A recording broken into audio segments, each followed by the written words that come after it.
estimados amigos. Quiero decirles que tener el privilegio de ser un hijo de Dios es tener el privilegio de ser un hermano de Cristo, puesto que Cristo es el primogénito de Dios.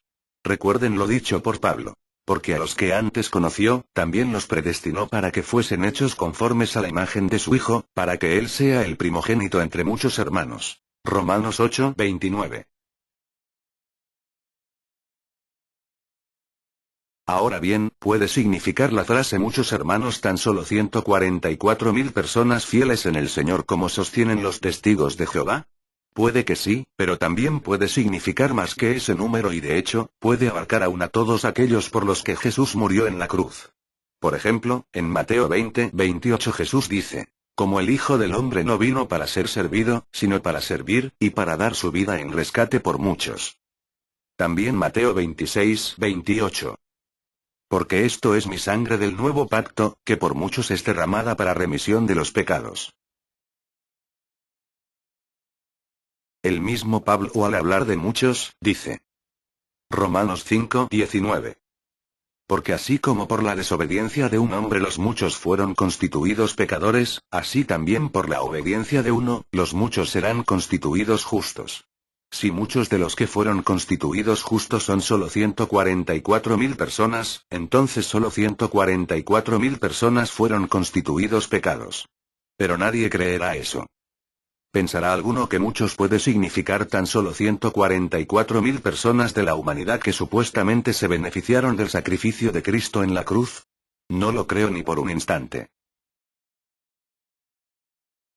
Sin embargo, hay algunos que habiendo sido testigos de Jehová, y ya no, aún insisten en este error de la secta en cuestión. Estos se han salido de la organización, pero aún conservan algunos de los más grasos errores de la Watchtower. Ellos aún creen que hay un selecto número de personas, 144.000, que tendrán el privilegio de sentarse en la mesa mesiánica, en presencia de su Majestad, Jesucristo, pero no la gran mayoría de sus fieles, pues creen que estarán lejos de él como meros súbditos de su reino.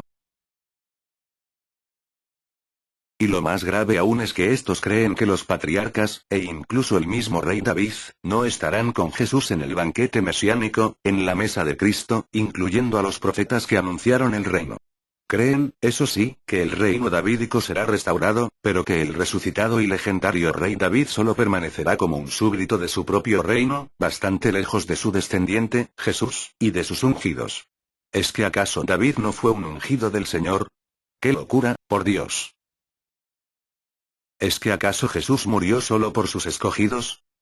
Algunos podrían pensar que Cristo murió solo por todos sus escogidos para hacerlos justos y dignos de su reino milenial, Romanos 8:30. Pero este no parece ser el caso, puesto que el propio Pablo dice que habrá otras personas que tendrán por inmunda la sangre de Cristo. Este hecho implica que si bien su sacrificio fue también para estos individuos, finalmente estos serán rechazados porque tuvieron por inmunda su sangre.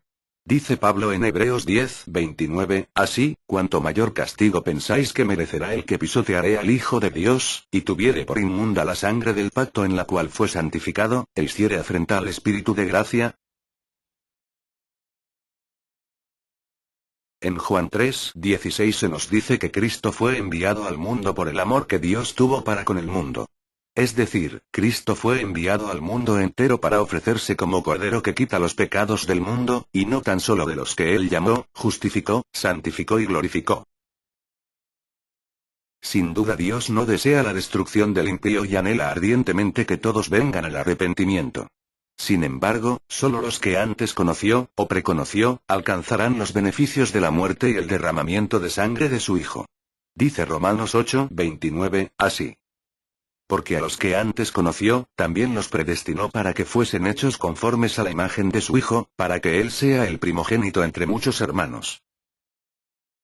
En buena cuenta, Dios mandó a su Hijo para redimir a todos los hombres, pero también en su omnisciencia Él supo que de todos los llamados solo habría una minoría que finalmente caminaría por el sendero angosto, y que posteriormente serían glorificados con su Hijo.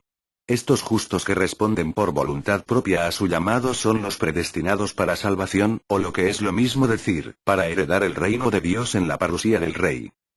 Mateo 25:31,34. Hebreos 9:28. Características resaltantes de los hermanos de Cristo. 1. Son los que oyen la palabra de Dios y la hacen. Lucas 8:21. Él entonces respondiendo, les dijo: Mi madre y mis hermanos son los que oyen la palabra de Dios, y la hacen. Comentario.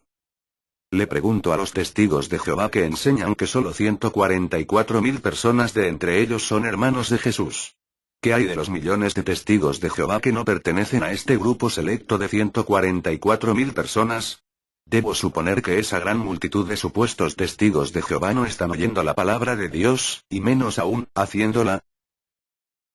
2. Son todos aquellos que hacen la voluntad de Dios. Mateo 12:50.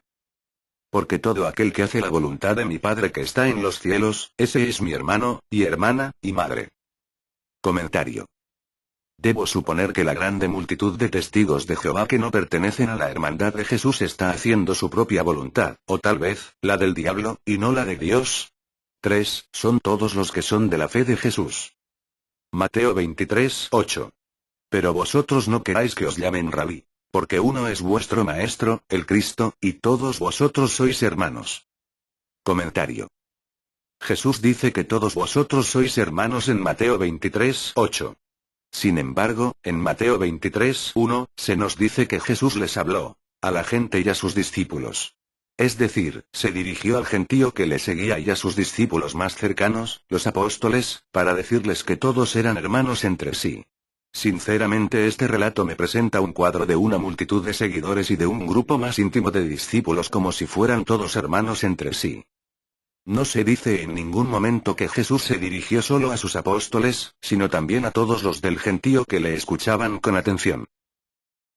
Los testigos de Jehová de la clase terrestre no pueden evitar llamar hermano a un supuesto ungido de la clase gobernante celestial, y de hecho es una costumbre establecida dentro de la organización el dirigirse de ese modo entre las dos clases. Sin embargo, y esto es sorprendente, caen en una flagrante contradicción cuando dicen que solo 144.000 testigos de Jehová son los hermanos de Jesús. Y se agrava aún más el asunto cuando todos los testigos de Jehová llaman a Dios como Padre. Si no todos los testigos de Jehová son hijos de Dios, ¿por qué llaman todos los testigos de Jehová a Dios como si fuera su Padre? Esperamos que este vídeo lo haya hecho a usted meditar. Muchas gracias.